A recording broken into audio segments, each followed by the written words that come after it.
அனைவருக்கும் வணக்கம். நேத்தைக்கு தாவேகா தலைவர் விஜய் பார்த்தீங்கன்னா நான் பிரச்சாரம் பண்ண போகிறேன் அப்படின்னு சொல்லிட்டு ஒரு வண்டி எடுத்துக்கிட்டு பெரம்பூருக்கு அப்புறம் குளத்தூருக்குலாம் போயிருக்காப்புல. வில்லிவாக்கம் தொகுதிக்கும் அண்ணா நகருக்கும் எங்கேயோ போய் பேசுறதா இருந்த இடங்களை வந்து கேன்சல் பண்ணிட்டாங்க. ஏன்னா கூட்டம் ரொம்ப கூடுது, காவல்துறை ஒழுங்காக ஒத்துழைக்க மாட்டேங்கிறாங்க, நிறைய காவலர்கள் எங்களுக்கு இல்லை அப்படின்னு சொல்லி ஒப்பாரி வச்சுக்கிட்டு பிரச்சாரத்தை கேன்சல் பண்ணிட்டு வீட்டுக்கு போயிட்டாங்க. ஆனால் ஆக்சுவலான காரணம் பார்த்தீங்கன்னா விஜய்க்கு வந்து ரொம்ப அலுப்பு. அவருக்கு வெளியில் சுற்றுறது பிரச்சாரம் பண்ணுறதுலாம் என்னால் முடியல, எனக்கு இங்கே வெயில் அடிக்குதோ ஐயோ நோ அப்படின்ட்டு பனையூருக்கு போயிருக்காப்புல. அதுதான் நடந்திருக்கு. ஆனால் பழியதிக்கு கவர்மெண்ட் மேலே போட்டாச்சு வழக்கம் போல். இந்த காணொலியில் நம்ம என்ன பார்க்க போகிறோம்னா, முதல்ல பெரம்பூரில் என்னெல்லாம் நடந்துச்சு, தற்குறிகள் என்னெல்லாம் பண்ணியிருக்கானுன்றதை பார்ப்போம். அப்புறம் முக்கியமாக விஜய் வந்து வேட்புமனு தாக்கல் பண்ணியிருக்காரு. அந்த வேட்புமனுவில் நிறைய இன்ட்ரெஸ்டிங்கான விஷயங்கள்லாம் இருக்குது.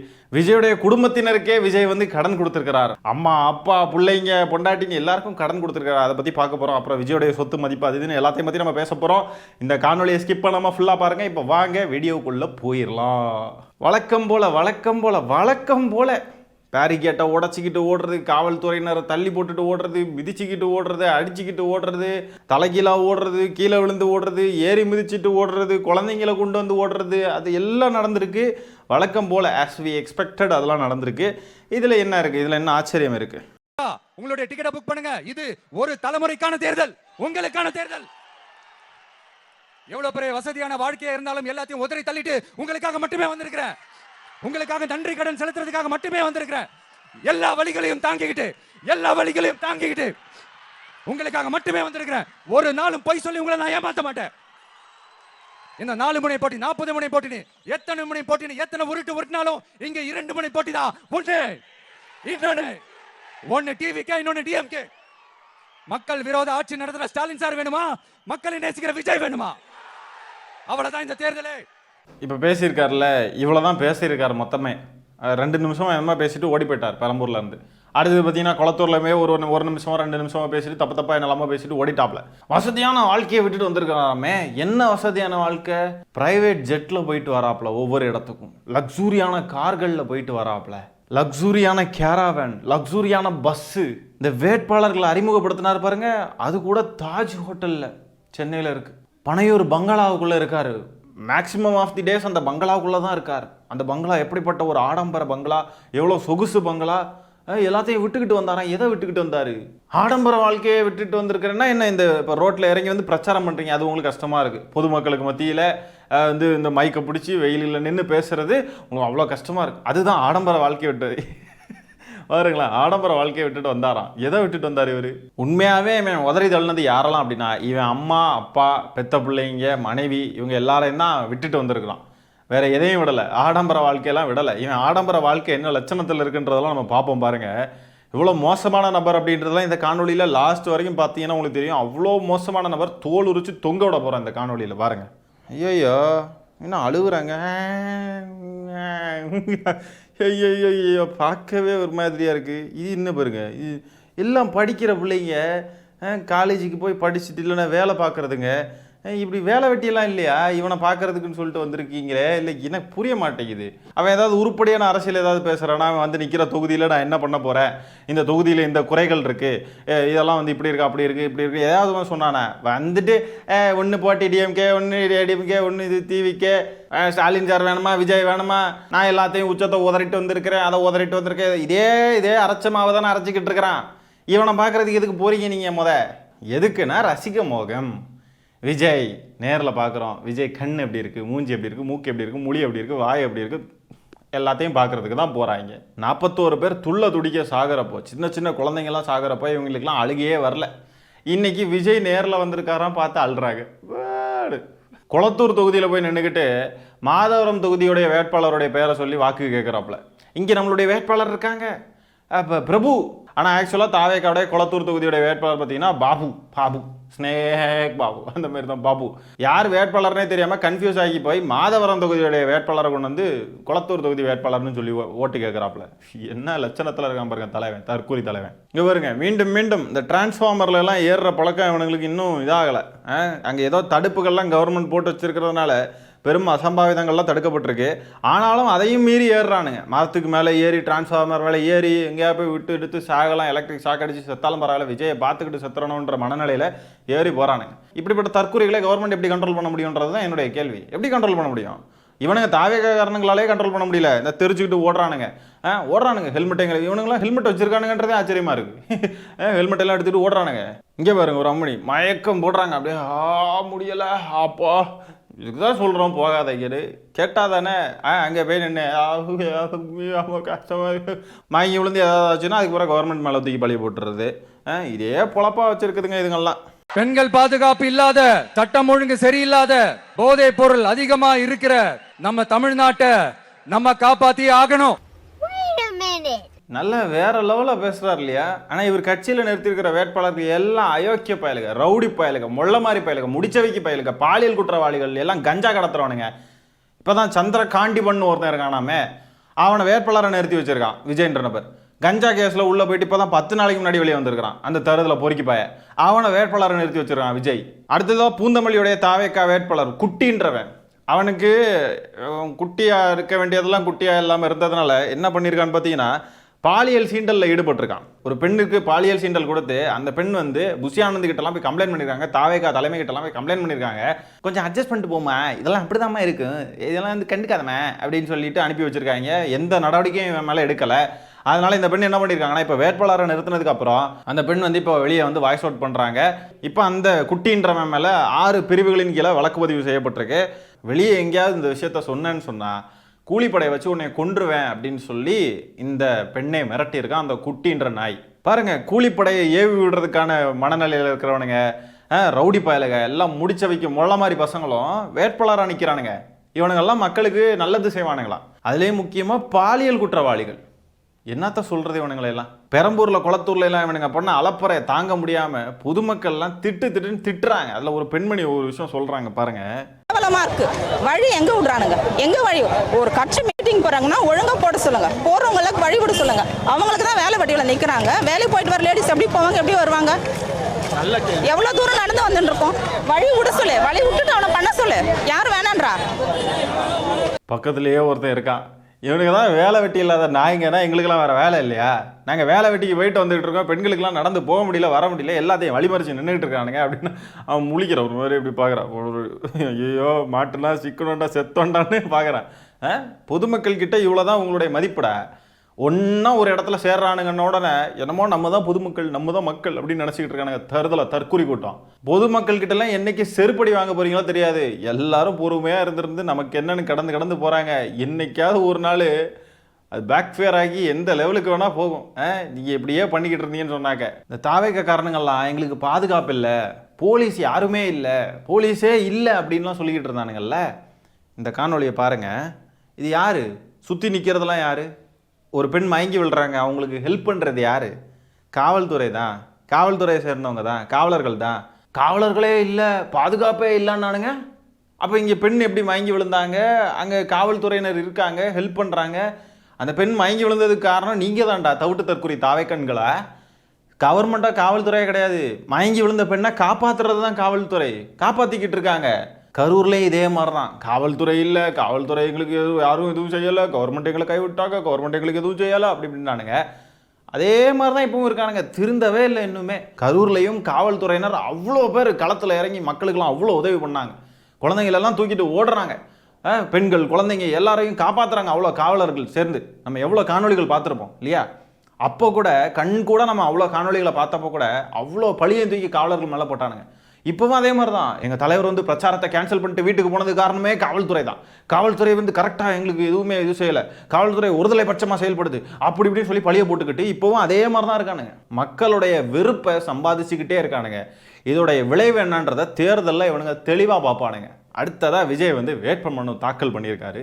அந்த வேட்புமனுவை நம்ம தெளிவாக பார்க்கலாம். இப்போது விஜயுடைய மொத்த சொத்து மதிப்பு 520 கோடி அப்படின்னு சொல்லி வேட்புமனுவில் குறிப்பிட்டிருக்காங்க.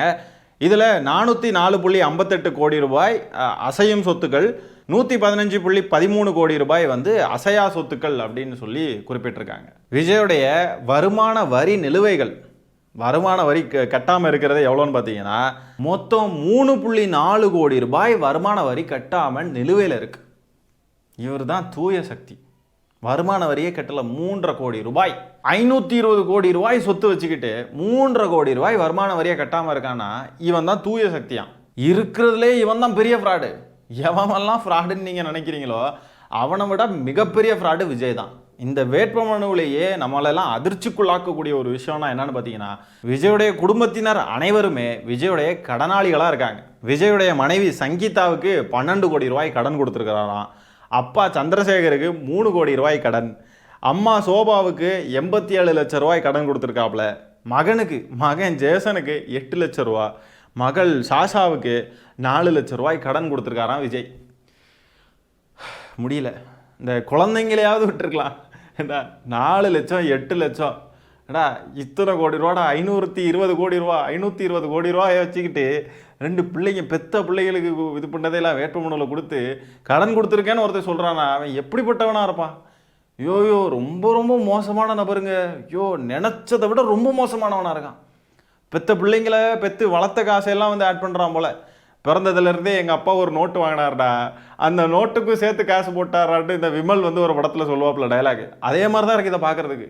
அந்த நோட்டுக்கும் காசு போட்டு, அந்த நோட்டில் எழுதுறதுக்கு பெண்ணு வாங்கினா அந்த பெண்ணுக்கும் காசு போட்டு, பிள்ளைங்களை ஸ்கூலில் சேர்த்தது, பாட வச்சது, படிக்க வச்சது, சாப்பாடு போட்டது எல்லாத்தையும் நோட் பண்ணி வச்சிருக்காரு போல.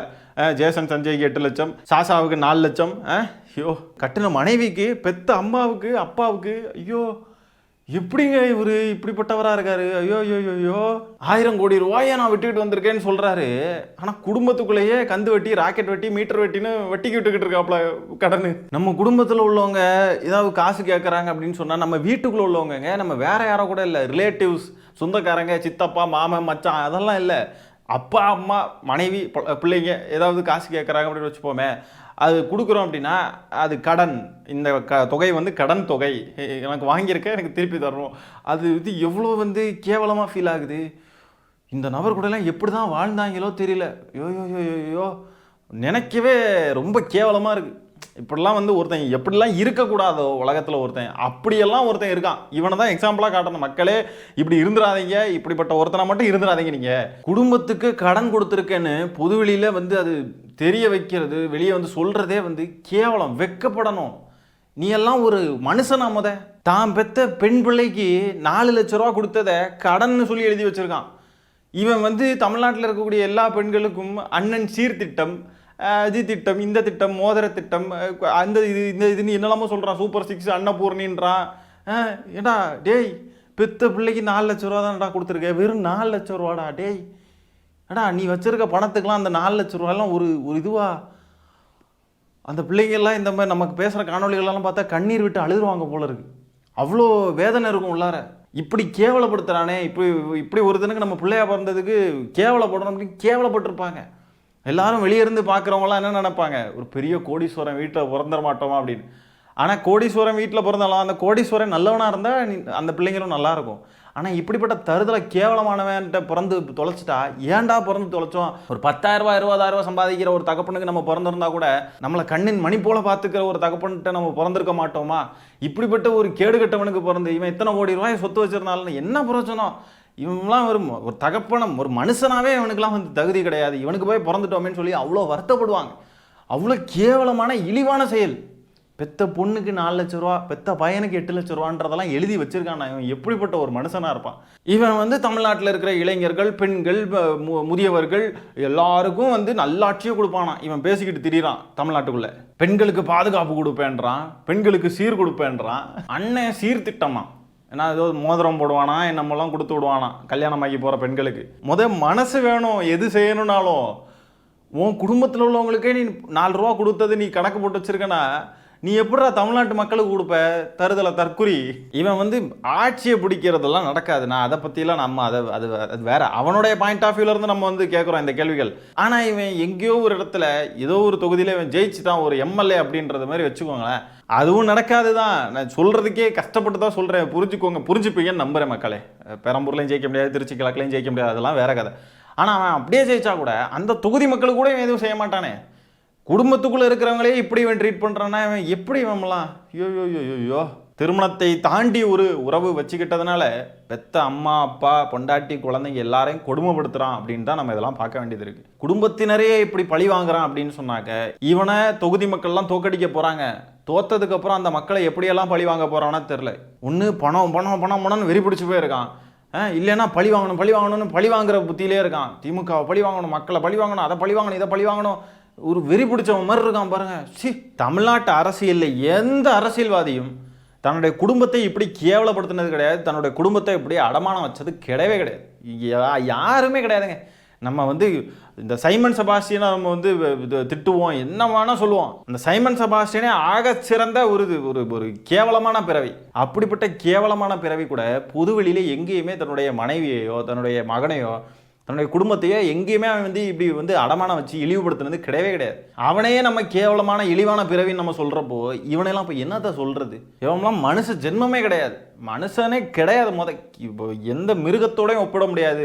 ஐயோ என்ன சொல்றதுனே தெரியல, வார்த்தைகளே இல்லை இப்படிப்பட்டவனையெல்லாம் நம்ம எக்ஸ்பிளைன் பண்றதுக்கு. இந்த வீடியோடைய ஸ்டார்டிங்ல பார்த்துருப்பீங்க, விஜய் சொல்றாருல எல்லாத்தையும் விட்டுட்டு வந்திருக்கிறேன், இவ்வளோ கஷ்டத்தை தாங்கிட்டு இருக்கேன், இவ்வளோத்தையும் விட்டுட்டு வந்திருக்கேன். எதை விட்டுட்டு வந்த? கட்டுன மனைவிக்கும் உன்னை பெத்து போட்ட அப்பா அம்மாவுக்கும் நீ பெத்து போட்ட பிள்ளைங்களுக்கும் வந்து நீ கொடுத்த காசையெல்லாம் ஏன் விடலை? நீ அப்போ உன்னால ஏன் அதை விட முடியல? அதையெல்லாம் வேட்புமனுவில் எழுதி அவங்களெல்லாம் கேவலப்படுத்துறேன்னு சொன்னா உனக்கு எவ்வளோ நெஞ்சழுத்தம் இருக்கும்? சினிமாவில் கெரியரின் உச்சத்தில் இருந்தானா, கெரியரின் உச்சத்தில் இருந்தவன் இப்போ சமீப காலங்களில் 200 கோடி ரூபா எங்கள் அண்ணன் வாங்கிட்டாரு, எங்கள் அண்ணன் தான் அதிகமான காசு வாங்கக்கூடிய ஆக்டர் அப்படி இப்படின்னு புளுத்துறானுங்க இந்த அணில் குஞ்சுகள். சரி, அப்படின்னா மொத்தமே 520 கோடி தான் சொத்து மதிப்பு இருக்கா? அப்போ மீதி பணம்லாம் எங்கே? அப்போ சொத்து மதிப்பை குறைச்சி காட்டி அரசாங்கத்தை ஏமாத்துறானா தாவேகா தலைவர்? இந்த விஜய் வந்து எப்படிப்பட்ட ஒரு சுயநலவாதியாக இருந்தா தன்னுடைய மனைவி பிள்ளைங்க பேரில் 1 சென்ட் நிலம் கூட வாங்கலை, இத்தனை கோடி ரூபாய் சொத்து வச்சுருக்கான். ஆனால் எல்லா சொத்துமே இவன் வச்சிருக்கிற எல்லா சொத்துமே இவன் பேரில் மட்டும்தான் இருக்கு. மனைவி பேர்லையோ பிள்ளைங்க பேர்லையோ 1 சென்ட் நிலம் கூட இல்லை, 1 சொத்து கூட இல்லை. மனைவி குழந்தைங்க அப்பா அம்மாலாம் வாங்கின காசையெல்லாம் கடனாக எழுதி கொடுத்துருக்கான். இப்படியும் இவ்வளோ கேவலமாக ஒருத்தன் இந்த உலகத்தில் இருக்க முடியுமா அப்படின்லாம் நான் வாயை பிளந்து பார்க்குறேன். இப்படி தான்னு ஆணாதிக்க திமிரோட பண திமிரோட ஆடிக்கிட்டு இருக்கக்கூடிய ஒருத்தன் வெளியில் வந்து என்ன பேசுகிறான்? என்னங்க பெரிய காசு பணம், போதுமான அளவுக்கு எல்லாம் பார்த்தாச்சு, இதெல்லாம் இந்த காசெல்லாம் ஒன்றும் இல்லைங்கன்றான்.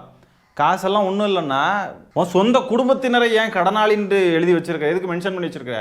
எவ்வளோ அழுக்குள்ள நபரா நீ இருப்ப நீனு? உன் மனைவி குழந்தைங்க பேரில் 1 சொத்து கூட நீ வாங்கி வைக்கலன்னா என்ன பெரிய காசு போனோம் நீ ஏன் பேசிக்கிட்டு இருக்க? உலகத்திலே நம்பர் 1 சுயநலவாதி விஜய்ன்ற நபர் தான். இந்த நபரை மாதிரி சுயநலவாதி இது வரைக்கும் என் வாழ்க்கையில் நான் பார்த்ததில்லை. நீங்கள் பார்த்துருக்கீங்களான்றதை கமெண்ட்ஸில் பதிவு பண்ணுங்க. பார்த்துருக்கவே மாட்டோம், நம்ம யாரையுமே பார்த்துருக்க மாட்டோம். இப்படிப்பட்ட ஒரு நபரை நம்ம யாருமே பார்த்துருக்க மாட்டோம். ஆகவே இந்த காணொலியில் நம்ம பேசின விஷயங்களை பற்றி உங்களுடைய கருத்துக்கள் என்னன்றதை கமெண்ட்ஸில் பதிவு பண்ணுங்கள். இந்த காணொலியை நான் இத்துடன் நிறைவு செய்து கொள்கிறேன். நன்றி, வணக்கம்.